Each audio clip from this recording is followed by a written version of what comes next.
Hello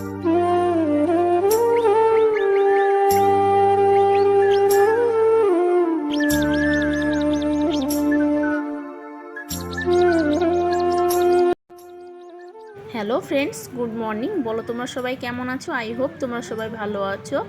Murshidabad জেলার ছোট্ট একটি গ্রাম থেকে আমার ছোট্ট একটি চ্যানেলে তোমাদের সবাইকে জানাই ওয়েলকাম। দূরে কাছে ছোট বড় যে যেখান থেকে দেখছো সবার সুস্থতা কামনা করে সবাইকে সাথে নিয়ে আজকে নতুন ফ্রেশ আরও একটি ব্লগ শুরু করেছি। ভিডিওটি না টেনে পুরো ভিডিওটি দেখতে থাকো, আই হোপ তোমাদের ভালো লাগবে। টাইটেল আর থাম্বনেল দেখে নিশ্চয়ই বুঝতে পেরেই গেছো যে আজকের ভিডিওটা কি হতে চলেছে।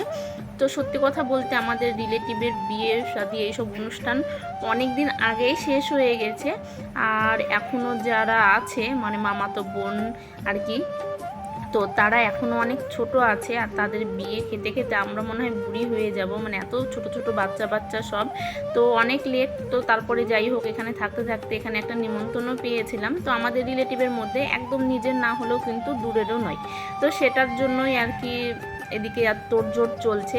আজকে হচ্ছে সানডে, মামামের পাপা অফিসে যায়নি, ও বাড়িতেই রয়েছে, আর আমি এদিকে ওকে বারবার করে বলছি যে আজকে অন্তত একটু তাড়াতাড়ি ওঠো, বিয়ে বলে কথা, রেডি হতে হবে, তারপরে খাওয়া দাওয়া করবে বাড়িতে গিয়ে আবার ওখানে খাওয়ার ব্যাপার রয়েছে, তোমার নিজের বাড়ি নয় যে তুমি গিয়ে বলবে যে আমি 4টের সময় খাবো।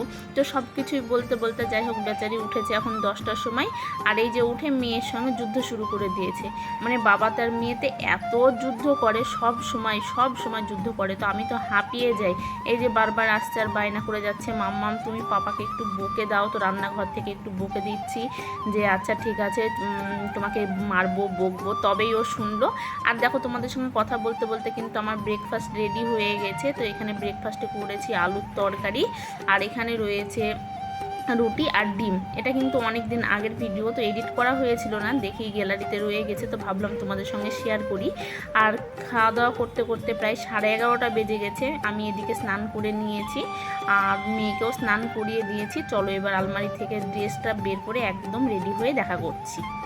আমরা মা মেয়ে কিন্তু এদিকে রেডি হয়ে গেছি, আর রেড কালারের ড্রেস পরেছি, কেমন লাগছে তোমরা অবশ্যই কমেন্ট করে বলো। আর মেয়ের গলায় যে নেকলেসটা দেখছো সেটা ওর বার্থডেতে করে দিয়েছি, বার্থডের দিনকে আলাদা নেকলেস ছিল, সেটা তৈরি করতে পেরেছিল না, তার জন্য আর কি এই নেকলেসটা তৈরি করা হয়েছিল না বলে ওটা বার্থডের দিনকে পরতে দিয়েছিল, যেহেতু চেনাশোনা স্বর্ণকারের কাছ থেকে নিয়েছি তার জন্য, তো ওটা চেঞ্জ করে আবার কিন্তু এইটা নিয়ে এসেছি। তো কেমন লাগছে তোমরা অবশ্যই কমেন্ট করে বলো, যদিও বা গোল্ড ভিডিওর কালেকশন তোমাদেরকে দেখিয়ে দিয়েছি। আর এখানে করে আগের দিনকে গিফট কিনে নিয়ে এসেছিলাম, কারণ একদম মানে যেখানে করে আর কি গিফটটা নেব সেখানে করে বিয়ে, তো ভাবলাম বিয়ের দিন একটু চাপ হতে পারে, আর তার জন্য আগের দিনকেই কিনে রেখেছিলাম। আর ওর পাপায় এখন তোমার আয়রন করতে বসেছে জামা কাপড়, তো ওর লেট হবে একটুখানি, তো আমরা সবাই মিলে একসঙ্গেই যাব।